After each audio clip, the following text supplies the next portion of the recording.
Good morning mga Oragon, panibagong buhay, panibagong vlog, panibagong umaga na naman po mga Oragon. Andito po tayo ngayon sa Department of Education sa Pasig. Dito tayo sa may Ultra sa Pasig sa Shaw Boulevard, sa malapit sa Shaw Boulevard mga Oragon. Mayroong tayong yung mga kasama natin mga taga-office, mayroong lecture dyan sa loob or pagpapaliwanag tungkol sa mga benepisyo ng mga empleyado sa gobyerno at saka sa private sector. Pero sa ngayon mga kuwan pa lang napupuntahan ko yung mga government establishment or mga government agency pa lang, mga gaya ng SSS, Pag-ibig at saka Civil Service Commission. Ngayon nandito tayo ngayon sa may DepEd Pasig. Mega love shoutout po sa lahat ng ating mga kaibigang OFW, ganoon din po sa ating mga silent subscribers, silent viewers. Maraming salamat po sa pag-subscribe sa ating channel at ayan po at galaw-galaw po kasi hindi po tayo makapag-vlog sa labas kasi baka bawal po kasi dito mag-vlog sa palibot nitong DepEd, kaya dito na lang po tayo muna sa sasakyan. At least mayroon tayong may upload sa ating channel. At maraming salamat po sa lahat ng ating mga kaibigang OFW. Ingat po tayong lahat dyan. At konting tiyaga lang po. Sabi nga nila, katyaga-tiyaga lang at makakaraos at makakatapos din tayo sa ating mga goals sa buhay. Siya nga pala po ay isa rin po akong dating OFW, kaya malapit sa puso ko ang mga OFW. Almost 10 years din po tayo naging pasaway dyan sa ibang bansa or naging nagtrabaho ako sa dalawang bansa po. Unang-una po nagtrabaho ako noon sa Kuwait. Sorry po, sa Saudi po ako unang nagtrabaho sa isang doon sa isang probinsya po ng Saudi Arabia. Kung tawagin po yata yun, parang yung farm capital ng Saudi Arabia kasi puro siya tanima sa palibot. Gumawa po yung aming company doon ng airport. Yung airport po sa Tabok, yung company po namin yung gumawa riyan. Isa po tayo dyan sa mga nagkabit ng aircon or ducting sa airport ng Tabok.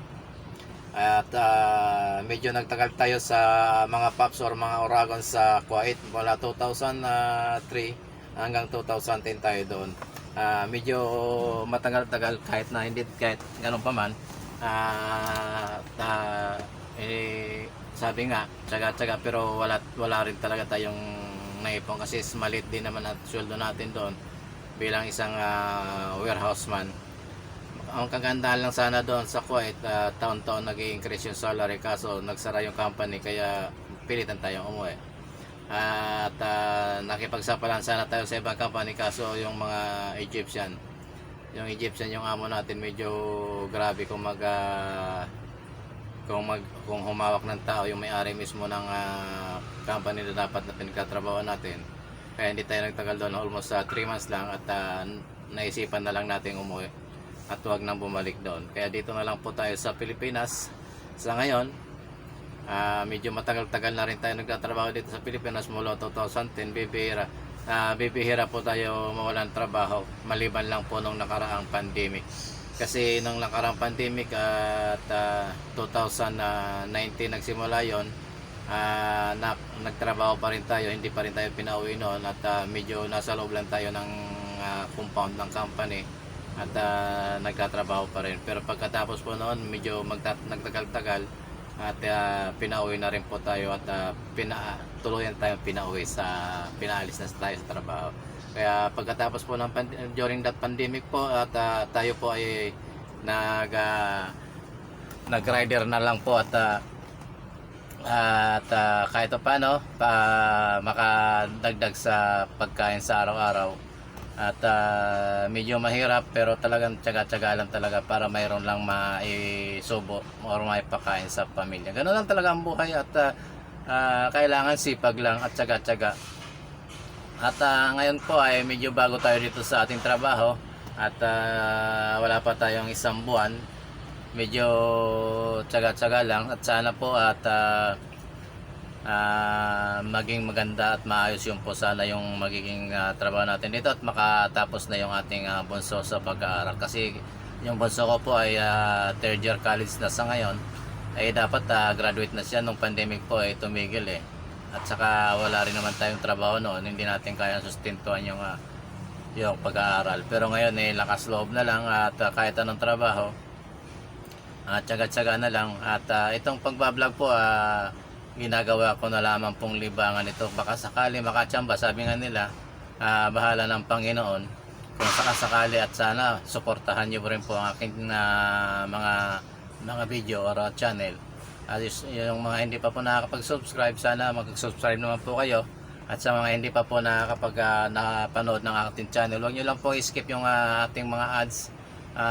Diyan lang po kumikita yung mga vlogger na malilit katulad ko po. Hindi naman po katulad ng ibang vlogger dyan na malalaki yung community at 100% yung suporta ng kanyang community. Mayroon po kasi napapanood ng mga vlogger na medyo solid talaga yung community nila at kahit ano i-upload nilang mga video, lagi pong nagba-viral or malaki po ang mga views niya. Pinakamababa po siguro mga kaya na nakikita ko sa isang successful vlogger na isang dating driver din po siya ng siguro after pandemic yata o during pandemic yata siya tumigil sa pagdadrive kasi umalis na rin yung amo niya rito, bumalik na yata sa ibang bansa, kaya napilitan na siyang manatili sa kanilang bahay at naging full-time vlogger po siya. Pero dahil sa pagiging full-time vlogger, humanitarian din po kasi yung kanyang pinapasok at saka yung mga alam niyo na yung mga masaya sa buhay, yung mga pag nanggugulat siya minsan, yung mga katatawanan, mga joke po na ginagawa niya. Ayun, kumikita po siya ng maganda sa pagbablog niya ngayon. Katunayan eh, medyo malaki-laki na rin malaki talaga yung kanyang community at solid na solid po yung kanyang community. Nagkakaroon po sila ng mga challenge sa mga nagtayo siya ng yung lugar nila, nagtayo siya ng mga member doon sa kanyang community, nagba-vlog din. Marami po sa kanilang marami na po silang vlogger na ngayon na magkakasama. China-challenge nila yung bawat isa na magkaroon ng halimbawa 6 digits sa salary sa loob ng isang buwan. Actually ngayon mayroon silang challenge sa kanilang sa kanya mga miyembro, mga kaibigan at na vlogger. At challenge niya 50,000 pesos salary sa isang buwan. Ayun, medyo nung kahapon kasi hindi ko nanood nung isang araw nanood ako sa kanyang update. Medyo maganda-ganda yung mga revenue ng kanyang mga miyembro o kanyang mga china-challenge. Bali siya po yung kanyang challenger na sa grupo. Pero nung huli kong mapanood medyo 6 na yata, 6 na yung nakagraduate or ibig sabihin nakagraduate na-achieve na po niya yung kanilang challenge na 50,000 pesos. Yung isa nga po doon 16,000 lang yung kanyang community. Pero nasa mahigit 6 digits na po mahigit yung kanyang revenue. Yung ibig sabihin no, nasa 100,000 mahigit na o 200,000 na siguro. Kasi nung nag-update po, mahigit na 200,000 na yung revenue niya. Ganyan po sana doon sa mga vloggers yung mga magaganda yung community o yung solid supporter, ang mga solid talaga supporter ng community nyo.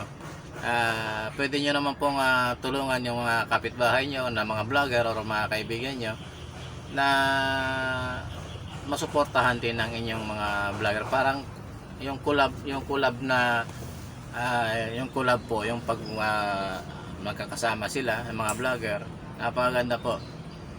Minsan bumisita sa kanyang area si Harabas. Yun, babanggitin ko na po yung aking sinusubaybayan na vlogger ay dating driver na shoutout po kay Japper Sniper ng Bukana Vlogger at sa kanya mga miyembro sa Bukana.